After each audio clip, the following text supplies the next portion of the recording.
Hello दोस्तों, welcome to my YouTube channel. This is Mohammad Afzal.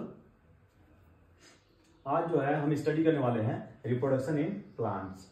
Okay, तो reproduction में अब सबसे पहले फर्स्ट ऑफ ऑल हम जानेंगे कि रिप्रोडक्शन होता क्या है। पौधों में प्रजनन की बात यहाँ पे है, चैप्टर जो है हमारा आज का टॉपिक है। और प्रजनन जो है, प्रजनन पौधों में प्रजनन की हम बात कर रहे हैं आज। चाहे वो पौधे जो हैं, जो प्लांट जो है, चाहे बहुत छोटे हों या बड़े हों, स्मॉल साइज के हों या लार्ज साइज के। और रिप्रोडक्शन मीन्स क्या है कि ये एक बायोलॉजिकल प्रोसेस है, जिसको क्या कहते हैं, प्रोसेस है, बायोलॉजिकल प्रोसेस। रिप्रोडक्शन है क्या? बायोलॉजिकल, यानी जैविक क्रिया है। ये बायोलॉजिकल प्रोसेस है जिसमें क्या होता है, विच प्रोड्यूस young ones या प्रोड्यूस offsprings of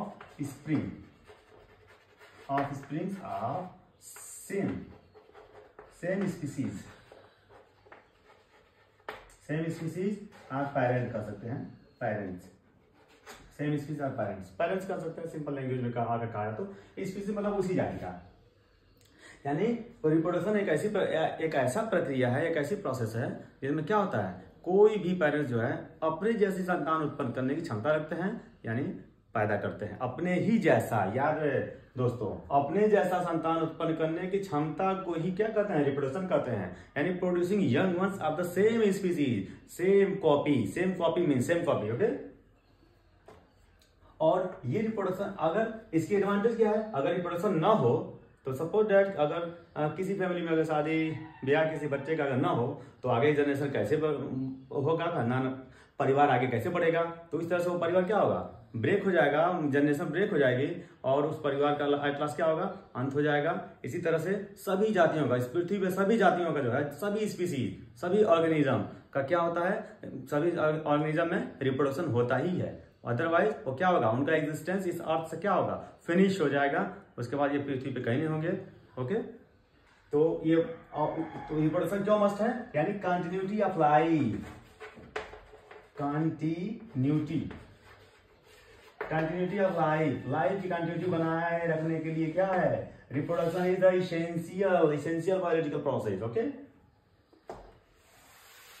यानी जीवन की निरंतरता बनाए रखने के लिए, जिंदा रहने के लिए, आगे जनरेशन चलाने के लिए ये रिप्रोडक्शन बहुत ही जरूरी है, आवश्यक है। ओके, तो हम बात करेंगे रिप्रोडक्शन की। तो ये रिप्रोडक्शन कितने टाइप्स का हमको जनरली पढ़ेंगे यहाँ पे, two types of reproduction, asexual reproduction and sexual reproduction.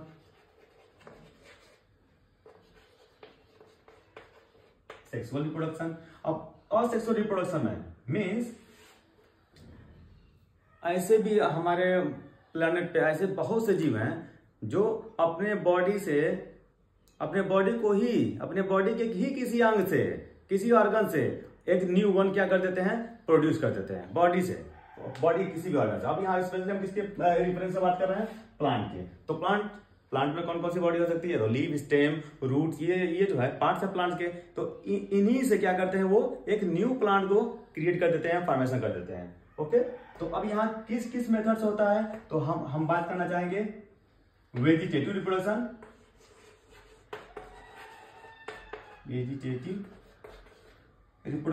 एक और रिप्रोडक्शन है, हम एक जो है डिस्कस करते जा रहे हैं। अब हम जो है असेक्सुअल रिप्रोडक्शन के बारे में बात कर रहे हैं, यानी अलैंगिक जनन के बारे में बात कर रहे हैं, जिसमें क्या होता है, उसमें नर और मादा दोनों दो ऑर्गन या दो बॉडी की रिक्वायरमेंट नहीं होती है। किसी सिंगल बॉडी से क्या होता है, एक न्यू यंग वंस को क्रिएट किया जा सकता है, फॉर्मेशन हो जाता है। ओके, तो हम यहाँ बात करने वाले हैं वेजिटेटिव रिप्रोडक्शन का। ओके, वेजिटेटिव रिप्रोडक्शन मीन्स यही होता है कि प्लांट के डिफरेंट पार्ट से क्या करना होता है, एक न्यू यंग वंस, यानी एक नया प्लांट को ग्रो किया जाता है, जिसमें क्या कहते हैं, वेजिटेटिव रिप्रोडक्शन कहते हैं। और प्लांट से कौन कौन से पार्ट्स हैं, यहाँ बताना चाहूंगा मैं दोस्तों, roots, stem and leaves and पत्ती। देखिए, जड़, तना और पत्ती, ये मेन पार्ट्स हो गए पौधे के, प्लांट्स के यानी पौधे के। अब कौन सा जड़ है जिसको लोग बोते हैं और कौन सा तना है जिसको बोया जाता है और अब बो के क्या करते हैं, दूसरे प्लांट ग्रो करा देते हैं। और यहाँ पत्ती है, कौन सी ऐसी पत्ती है, लीफ है, जिससे क्या करता है, बेबी प्लांट ग्रो करते हैं उससे। तो हम बात करेंगे सबसे पहले रूट से। तो रूट में आपने देखा होगा डहेलिया, स्वीट पोटैटो, गंजी, स्वीट पोटैटो। एक और होता है दोस्तों, सतावर की जो रूट होती हैं, ये हमने जो लिखा है, ये ऐसी रूट हैं जिनको लोग बोते हैं। अब बोते हैं ताकि फिर नया प्लांट ग्रो कर जाए, यानी प्रोडक्शन हो जाए डहेलिया का, स्वीट पोटैटो का और सतावर का प्रोडक्शन हो जाए। ओके, अब स्टेम किसका तना बोया जाता है, तो सभी जानते हैं शुगर कैन का, गन्ने का तना बोते हैं। और एक तना बोते हैं किसका, पोटैटो का, पोटैटो। ओके, तो इस तरह से क्वेश्चन हम पुटअप होते हैं, एमसीक्यू टाइप के भी क्वेश्चन बनते हैं डिफरेंट कंपटीशन में। तो यहाँ पे आप देख पा रहे हैं, ये स्टेम हमने कुछ लिखा है। ओके, अगर इसको स्क्रीनशॉट लेना हो तो ले सकते हैं।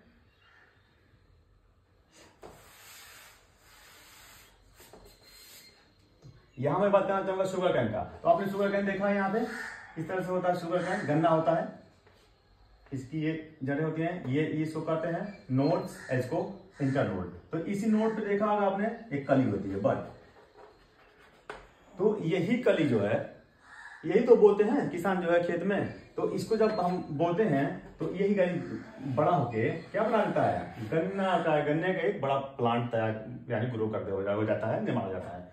ओके, और एक और बात करते हैं,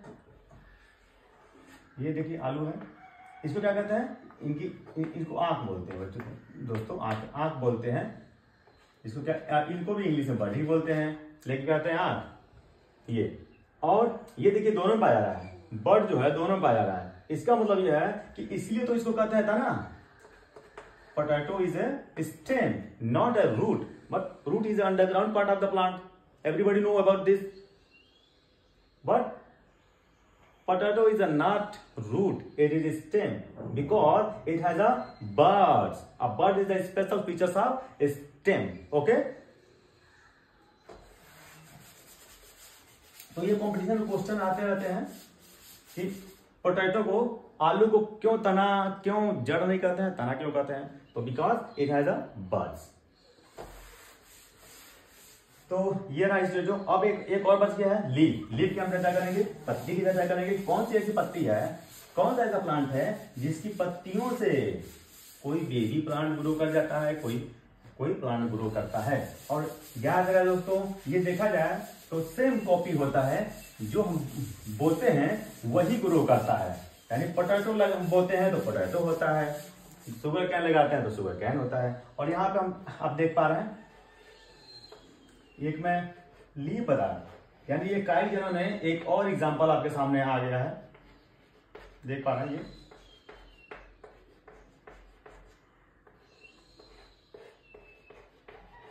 इस तरह से ढेर सारे मार्जिन, इसके मार्जिन पे, इस लीफ के मार्जिन पे छोटे छोटे बहुत ढेर सारे जो है बेबी प्लांट ग्रो कर जाते हैं, ग्रो करते हैं। और ये जो लीफ है दोस्तों, अजूबा इसे कहते हैं, बिल्कुल अजूबा है ये। इसका जो है ब्रायोफिलम, इसका साइंटिफिक नेम है ब्रायोफिलम। ओके, तो लीफ के थ्रू किसमें होता है रिप्रोडक्शन, वेजिटेटिव रिप्रोडक्शन, तो आप बताएंगे अजूबा यानी ब्रायोफिलम में। ओके,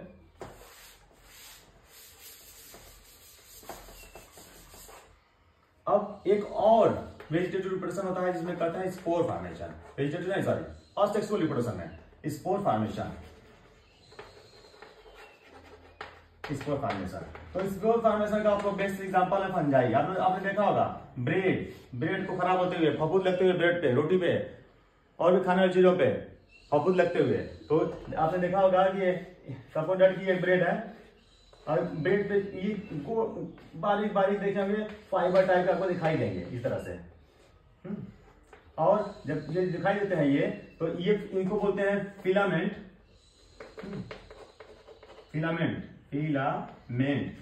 लेकिन दोस्तों इस फिलामेंट को बोलते हैं हाइफा। एक को हाइफा कहते हैं और ढेर सारे हैं तो hyphae.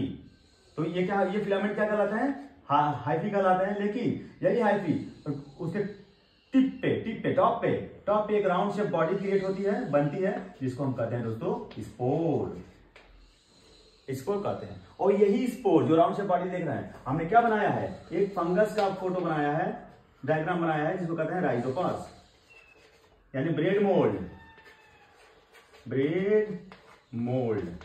Okay, bread mould bread पे ग्रो करता है। आपने देखा होगा खराब होते हुए ब्रेड को, उस पे फफूंद लग जाती है जो। तो अब ये जब गिरता है किसी ऐसी जगह पे जहां पे उसको न्यूट्रिशन मिले, यहां देखिए ये गिर गया वही, और इसमें जो न्यूक्लियस होता है, अब ये जर्मिनेट करेगा। जब इसको नमी मिलेगी, मॉइस्चर मिलेगा, तो it will be germinate. Okay, और जर्मिनेट करके क्या करेगा, एक न्यू राइजोपस का छोटा सा प्लांट या छोटा सा फिलामेंट, जिसको फिलामेंट ही कहते हैं, बॉडी को, इसके बॉडी को थाइलमस टाइप की बॉडी होती है। तो इसको ये फिलामेंट, न्यू फिलामेंट क्या करेगा, ये या न्यू राइजोपस को जर्मिनेट कर देगा, बना लेगा। ओके, तो इस तरह से स्पोर फॉर्मेशन। और आपने पढ़ा होगा, मशरूम भी देखा होगा आपने, क्योंकि मुत्ता भी देखा होगा, उसमें भी स्पोर का फॉर्मेशन होता है। ठीक है, तो जितने फंगस कैटेगरी के हैं, फंगस, अलगी भी है, और साथ साथ बैक्टीरिया में भी है, उसमें भी स्पोर का फॉर्मेशन होता है। बैक्टीरिया में भी, जीवाणु में भी, जीवाणु, शैवाल और कवक, ये तीनों में जो है स्पोर का फॉर्मेशन होता है दोस्तों, मेरे दोस्तों। अब उसके बाद हम बात करेंगे फ्रेगमेंटेशन, यानी थर्ड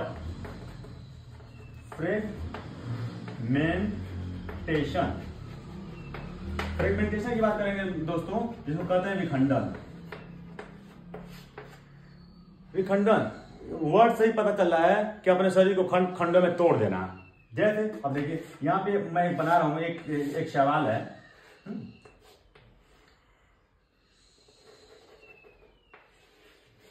इस तरह से कुछ एक शैवाल है, ये न्यूक्लियस है, न्यूक्लियस केंद्रक है, न्यूक्लियस। और ये देख रहे हैं, ये देख पा रहे हैं यहां से, ये खंड बना हुआ है। ठीक है, ये सवाल है, और इस सवाल का नाम स्पाइरोगाइरा है।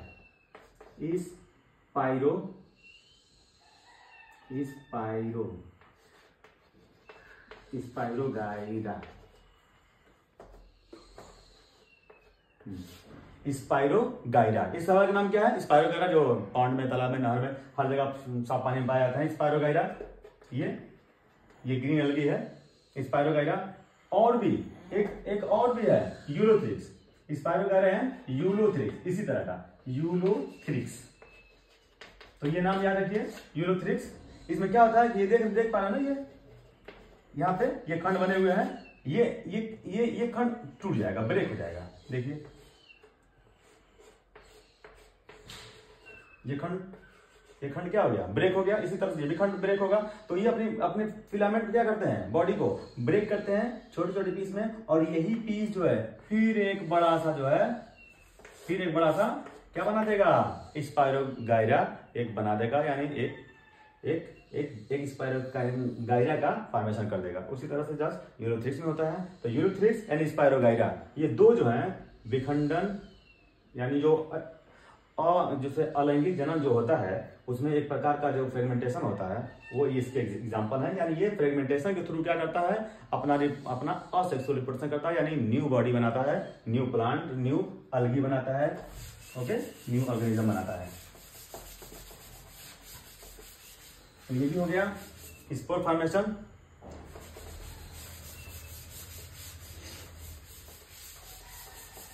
अब इसके बाद एक और बचाता है, जिसको क्या कहते हैं, 4 नंबर बड़ी काई जन्म। दोस्तों काई जन्म,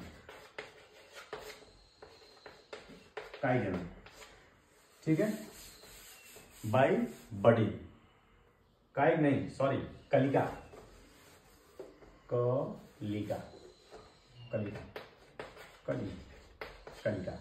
के द्वारा, यानी कलियां के द्वारा, कली के द्वारा।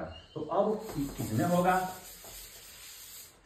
होगा, अब हम यहाँ पे देख सकते हैं बडिंग किसमें बनता है। तो हम बता रहे दोस्तों, हाइड्रा। ये एग्जांपल जो मैं बता रहा हूं वो एकदम आप लर्न कर लीजिएगा दोस्तों, याद रहे, हाइड्रा एंड ईस्ट। ईस्ट यानी खमीर, ईस्ट खमीर, खमीर सॉरी खमीर। तो यहां आप देख पा रहे हैं हाइड्रा जो एक समुद्री जीव है। ओके,